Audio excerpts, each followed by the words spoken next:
नमस्कार। हेतु ज्ञान चैनल को स्वागत करुच्ची मु श्रीयुत गंगाधर साहू। आज आलोचनार प्रसंग है पिला मानकर पाठ पढ़ारे मन लगुनी, बापा माँ माने बड़ चिंतित।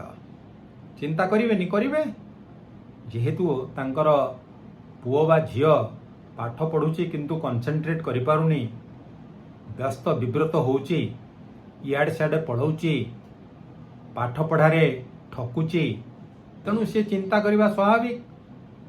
कहीं ना आगु को परीक्षा अच्छी, ये ता कैरियर प्रश्न, तेणु बापा माँ मैंने चिंता न करके जीवे कुआडे, किंतु चिंता करके करती कौन? अनेक पितामाता चिंता करी करी जाई पहुंचती ज्योतिष चिंतामणि पाखरे।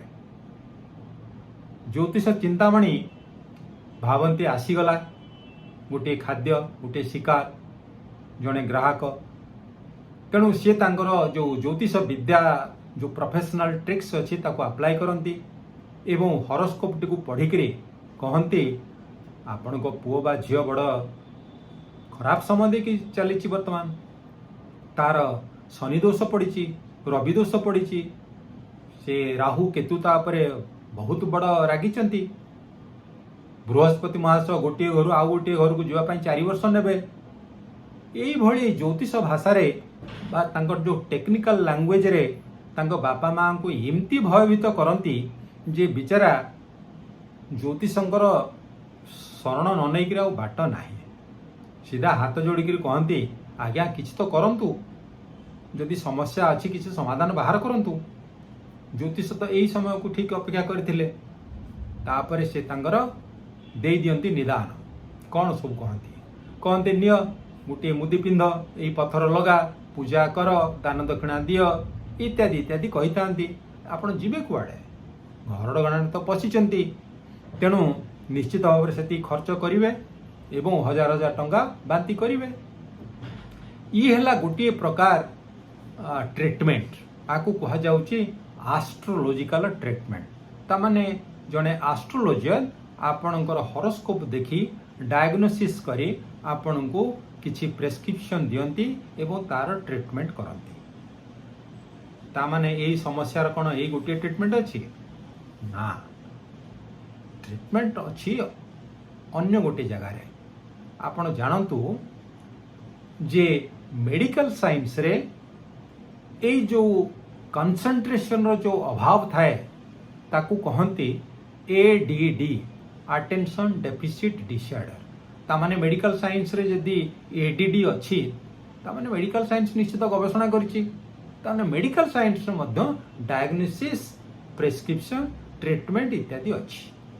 तेणु आपण कोठिके जिबे वर्तमान निश्चित जानतु जणे साइकोलॉजिस्ट को पाखको, सी निश्चित आपन को किछि ना किछि उपचार टिप्स देबे।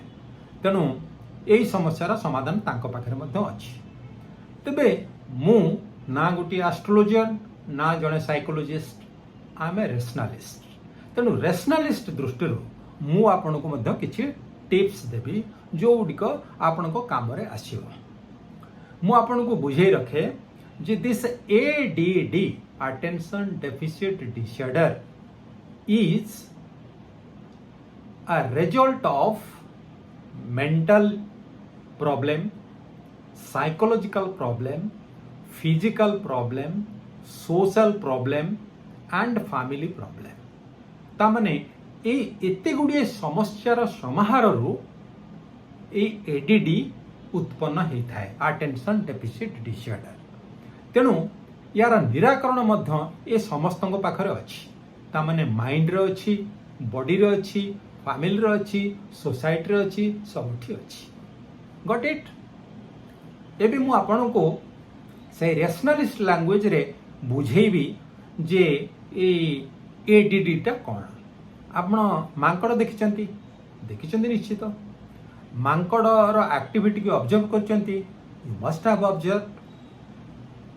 आमे जो मांकड़ रो जो व्यवहार टा को आमे इंग्लिश रे कहे it's a monkey business.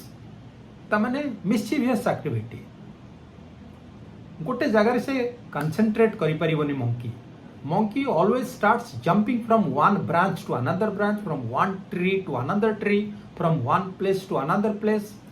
This is monkey activity. ଆଉ ଆମର ଯେଉଁ ମାଇଣ୍ଡଟା that's a kind of monkey. ଆପଣ ଦେଖିବେ କେବେ ହେଲେ ଆମର ମାଇଣ୍ଡ ଗୋଟିଏ ଜାଗାରେ ସ୍ଥିର ରହେନି। It starts jumping from one thought to another, from one issue to another issue. ତ our mind is like a monkey. ତ ଗୋଟିଏ ମଙ୍କି କି ଆପଣ ଗୋଟିଏ ଜାଗାରେ ସ୍ଥିର କରିକି କେମିତି ରଖିପାରିବେନି, କିଛି ସମୟ ପାଇଁ ରଖିପାରିବେ। ଯଦି ଗୋଟିଏ ଭଲ ଗଛରେ କିଛି ଭଲ ଫଳ ଅଛି ତାହେଲେ ସେ ତାକୁ ଖାଇବା ପାଇଁ ସେତିକି ସମୟ ରହିବ, କିମ୍ବା ତାକୁ ଯଦି କିଛି କୋଳି ନଟ୍ସ ଫିଙ୍ଗିଦେବେ ସେତିକି ଖାଇବା ପାଇଁ ସେତିକି ରହିବ, ପୁଣି ଡେଇଁ ପଡ଼ିବ ଆଉ ଗୋଟେ ଜାଗାକୁ ପଳେଇବ।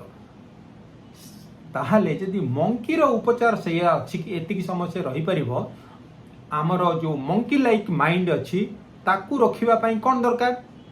ସେମିତି ଗୋଟିଏ ଭଲ ଗଛ, କିଛି ଭଲ ଫଳ ବା ନଟ୍ସ, ସେଇ ଗଛଟି ହେଲା ଗୋଟିଏ ଭଲ ଶରୀର। ସେଥିପାଇଁ କୁହାଯାଏ ନା, a healthy mind resides in a healthy body. ତେଣୁ ଆପଣଙ୍କ ଶରୀରଟି ଭଲ ଥିବା ଦରକାର। ଆଉ ଗୋଟିଏ ହେଲା ଭଲ ଖାଦ୍ୟ ମାନେ ମୋଟିଭେସନାଲ ଥଟ୍ସ। ଯଦି ସେଇଟା ଥିବ ତାହେଲେ ଆପଣଙ୍କ ମାଇଣ୍ଡ କିଛି ସମୟ ପାଇଁ ସେଠି ସ୍ଥିର ହେଇକରି ଶୁଣିବ, ବୁଝିବ ବା ରହିବ। କରେକ୍ଟ? ଏବେ ଆମେ ଦେଖିବା ଯେ ଯେତେବେଳେ ଗୋଟେ ପିଲାମାନେ କନସେନ୍ଟ୍ରେଟ୍ କରିପାରୁନାହାନ୍ତି ପାଠ ପଢ଼ାରେ, ଘରେ ହେଉ ବା ସ୍କୁଲରେ ହେଉ, ଏଥିରେ ଅବଜର୍ଭର କିଏ ହେବେ? ଅବଜର୍ଭର ହେବେ ପିତାମାତା ବା ଟିଚର। ତାକୁ ଅବଜର୍ଭ କରନ୍ତୁ। ଯଦି ତାର ଶରୀରରେ କିଛି ଅଛି ଦୋଷ ତ୍ରୁଟି, ତାର ନିରାକରଣ କରନ୍ତୁ। ମନେ କରନ୍ତୁ ପିଲାଟିକୁ କାଛୁ କୁଣ୍ଡିଆ ହେଇଛି, ସେ ତ କୁଣ୍ଡେଇ ହେଉଥିବ ଆଉ କନସେନ୍ଟ୍ରେଟ୍ କେମିତି କରିବ? ପିଲାଟି ଦେଖିପାରୁନି ଭଲ ଭାବରେ, ତେଣୁ ସିଏ ମନୋନିବେଶ କରିପାରିବନି। ଯେମିତି ତାରେ ଜମିନ ପରରେ ପିଲାଟି ଦେଖିପାରୁନଥିଲା, ତାକୁ ଅକ୍ଷର ଗୁଡ଼ିକ ଛୋଟ ଦେଖାଯାଉଥିଲା କି ବଡ଼ ଦେଖାଯାଉଥିଲା। ତେଣୁ ଯଦି ଆଇସାଇଟ୍ ପ୍ରୋବ୍ଲେମ୍ ଥିବ ହେବନି, ଯଦି ହିୟରିଂ ପ୍ରୋବ୍ଲେମ୍ ଥିବ ତାହେଲେ ମଧ୍ୟ କନସେନ୍ଟ୍ରେଟ୍ କରିପାରିବନି। ଯଦି ତାର ରନିଂ ନୋଜ୍ ମାନେ ନାକରୁ ଖାଲି ପାଣି ବହୁଥିବ ଗଙ୍ଗା ଯମୁନା, ତାହେଲେ ମଧ୍ୟ ସେ କନସେନ୍ଟ୍ରେଟ୍ କରିପାରିବନି। ତେଣୁ ଏଇସବୁ ଜିନିଷ ଯଦି ଥିବ ତାହେଲେ ପିଲାମାନେ ପାଠ ପଢ଼ାରେ କନସେନ୍ଟ୍ରେଟ୍ କରିପାରିବେ ନାହିଁ। ଦ୍ୱିତୀୟ ଜିନିଷ, ଅନଚିନ୍ତା ଚମତ୍କାର, ପେଟର ନାଟ ଖଟ୍ ଖଟ୍। ତା ମାନେ ଯଦି ପେଟରେ କିଛି ଖାଇବାକୁ ନାହିଁ ତାହେଲେ ଆପଣଙ୍କର ମାଇଣ୍ଡ ଆଉ କାମ କରିବ ନାହିଁ, ଖାଲି ଖାଦ୍ୟ କଥା ଚିନ୍ତା କରିବ ଆଉ ସିଏ ପାଠ କେମିତି ମନୋନିବେଶ କରିବ। ତେଣୁ ପେଟରେ କିଛି ଖାଇବା ଥିବା ଦରକାର। ଆଉ ଗୋଟେ ତୃତୀୟ ଜିନିଷ, ଯେଉଁ ଖାଦ୍ୟ ଖାଉଛନ୍ତି ନା ସେ ଖାଦ୍ୟଟି ଠିକ୍ ଖାଦ୍ୟ ହେବା ଦରକାର। ଯଦି ଆପଣ 3F ଖାଦ୍ୟ ଖାଉଛନ୍ତି ତାହେଲେ ଆପଣଙ୍କର କନସେନ୍ଟ୍ରେସନ୍ ରହିବନି। କ'ଣ 3F ଖାଦ୍ୟ? ଗୋଟେ ହେଲା ଫାଷ୍ଟ ଫୁଡ୍, ଆଉ ଗୋଟେ ହେଲା ଫ୍ରାଏଡ୍ ଫୁଡ୍, ଆଉ ଗୋଟେ ହେଲା ଫ୍ରୋଜେନ୍ ଫୁଡ୍। ଏଇ ତିନିଟାଙ୍କ ଖାଦ୍ୟ ଆପଣଙ୍କର କନସେନ୍ଟ୍ରେସନ୍ ହରଣ କରିନେବ। ବୁଝିଲେ ତ? ତେଣୁ ଏଗୁଡ଼ିକ ଆଭଏଡ୍ କରିବା ଦରକାର। ତାପରେ କ'ଣ ନା, ଆପଣଙ୍କର ଯଦି ସ୍ଲିପିଂ ଡିସଅର୍ଡର ଥାଏ, ସବୁବେଳେ ରାତି 1-2ଟାରେ ଶୋଉଛନ୍ତି, ତାମାନେ ଆପଣଙ୍କର କନସେନ୍ଟ୍ରେସନ୍ ଆସ୍ତେ ଆସ୍ତେ ଚାଲିଯିବ। ଆଉ ଗୋଟିଏ ଡିଷ୍ଟ୍ରାକ୍ସନ୍ ବାରିୟର କିଏ? ସିଏ ହେଲା ସ୍ମାର୍ଟଫୋନ୍। ଆପଣ ତ ସବୁବେଳେ ଯଦି ସ୍ମାର୍ଟଫୋନ୍ ଆଡିକ୍ଟେଡ୍ ହେଇଛନ୍ତି, सोशल मीडिया आडिक्टेड होती, व्हाट्सएप, इंस्टाग्राम, ट्विटर, फेसबुक, अरे भाई गुड़िक तो सब आपको डिस्ट्राक्ट कर भावुवे कौन गोटे मेसेज किए देछि कि कौन गोटे कुंकु ही नोटिफिकेशन आसला कि तेणु आप सब डिस्ट्राक्टेड हे तेणु से निवृत्त रहा दरकार। तापर रहा जदि अर्ली एज रे आपणकर पुओ बा झियो पर्नोग्राफिक साइट की एक्सेस पाई जाइछि, then gone, she will get or he will get addicted. That is also a distraction barrier. बुझ पाइले तो? तापर आसला चाइल्ड अब्यूज। बहुत समय देखिए ये पिला माने बड़ लोकंकर दुष्कर्मर शिकार होता, अब्यूजर शिकार होता, एवं सेटा गोटे तांको साइकोलॉजिकल वुंड तैयारी करे जमती आपनकर गोटे फिजिकल वुंड बा क्षत तैयारी हुए सेठी की आपण जेतले हाथटा संगे संगे चल जाउथबो जोटी घाटे हेतिबो सेमती जदि चाइल्ड अब्यूज हेची सेही थॉटटा गोटे टाइप रो वुंड ता माने माइंडटा बुली बुली बुली सेठी की साथे आपण पळे जिवो तेनु दे कैन नॉट कंसंट्रेट बुझ पाइले तो तापर गोटे विषय रही सेटा होची सब्जेक्ट फोबिया ता माने जो विषयटी तांको भलो लागेनी आपण तांको जबरदस्त कहउचंदी पढिबा पई तेनु they can not concentrate may it be science, may it be mathematics, may it be English, whatever may be the subject jota ki they do not like and you impose them, you force them, then that will create a kind of phobia. ତେଣୁ ସେ ଏଥିରେ ସେମାନେ concentrate କରିପାରିବେନି ଆପଣ ଚାହୁଁଛନ୍ତି ଯେ ସେ engineer ହେବ ଡକ୍ଟର ହେବ ସାଇଣ୍ଟିଷ୍ଟ ହେବ ସିଏ ତ ଚାହୁଁଛି ଚାଷୀଟେ ହେବ ଦୋକାନଟେ ହେବ ରାଜନେତା ହେବ कि आर्टिस्ट हम कि क्रिकेटर हम कि फुटबॉलर हम तेणु ता कथा न बुझिकी आप जबरदस्त कले से हम बुझिले एबे जिबा एई सब्जेक्ट फोबियाटा को बुझिबा मु आपन को गोटे प्रकृत घटना कहूँ आपण थॉमस अल्वा एडिसन का ना शुणी सी होचंती जने विश्वर विशिष्ट वैज्ञानिक सी तले छोटिया अवस्था थिले एलिमेंटरी क्लास रे पढुतिले से समय तांकर आदौ पाठ होउनतला माने पाठ होउनतला माने कोन पाठ जहाँ शिक्षक पढ़ाउतिले से आदौ ताकू ग्रहण करूनथिले दैट मीन्स से कंसंट्रेट कर पारुनथिले पाठ रे तो शिक्षक देखिले बिगड़ी गले कहले ए छुआटार पाठ हबनी कहीं आसी सबुदिन एटी समय बर्बाद करुच्ची तेणु से निष्पत्ति नेले आको घर को पठे देवे गोटे चिठी लिखिले डाकिले Edison come here take this letter and hand over it to your mother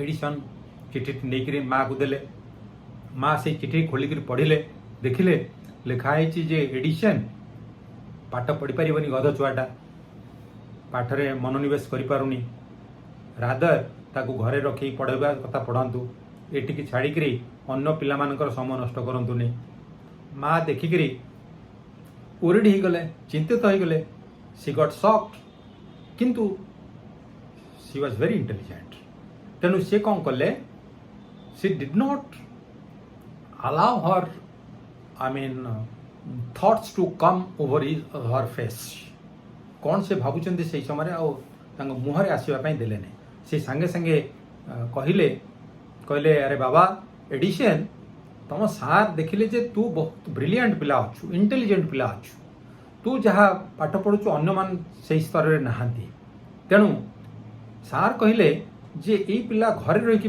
पढ़िले बहुत भल पढ़ तेणु तू कालीठू घरे रही पढ़ू मु ते पढ़ेबी एडिशन तो चाहूले ता she was not happy in the class she was not understanding anything she was not he was not concentrating in the classroom तेणु दुई शिक्षक निस्तार पाइले पिला भी निस्तार पाइले बर्तमान एडिशन पाठपढ़ा आरंभ है घरे दिने से विशिष्ट वैज्ञानिक हेले जेबे तांको माँ मरीगले से दिन से आलमीरा खोजु खोजु यही चिठीटी को पाइले एवं से चिठीटा पाइकी से जो पढ़िले तार कंटेंट ही वाज शॉक्ड से कहले माँ एत बड़ कथा मोटू लुचै थिले एवं मो जीवन रे जो विराट परिवर्तन आछिटा बिकॉज ऑफ माय मदर जे मोर जो कंसंट्रेशन चली जाइथिला मु जहा करिबा को चाहू नथिली सेथुरु मु निवृत्त होइके आसी आ गोटे जगह कली एवं आज मो विशिष्ट वैज्ञानिक that means it's a kind proper selection of the place person and the subject से थॉमस अल्वा एडिसन जड़े विशिष्ट वैज्ञानिक होकर बाहर ये जो आलोचना आम कले यू कौन जानिले जे एडीडी बा attention deficit disorder is a planetary problem और it is a psychological, medical, mental, physical, social problem. Tell me. Decide. Now आपण जदि आपण पिलांक पाखरे एडीडी बा कंसंट्रेशन प्रॉब्लम देखुचंती ताहाले तार ट्रीटमेंट पाई जाई पारंती एस्ट्रोलॉजर को पाखु सेठारे तांकर गोटे डायग्नोसिस प्रेस्क्रिप्शन ट्रीटमेंट अलगा किंबा जाई पारंती जने साइकोलॉजिस्ट को पाखु सेठारे तांकर डायग्नोसिस प्रेस्क्रिप्शन ट्रीटमेंट अलगा। वर्तमान निष्पत्ति आपणकर रैशनलिस्ट दृष्टि जहाँ मो पाखरे टिप्स देला I shared with you heard me very patiently. Thank you very much for listening to me. पुणी देखा आगामी वीडियो रे से पर्यंत मते विदा दियंतु। नमस्कार।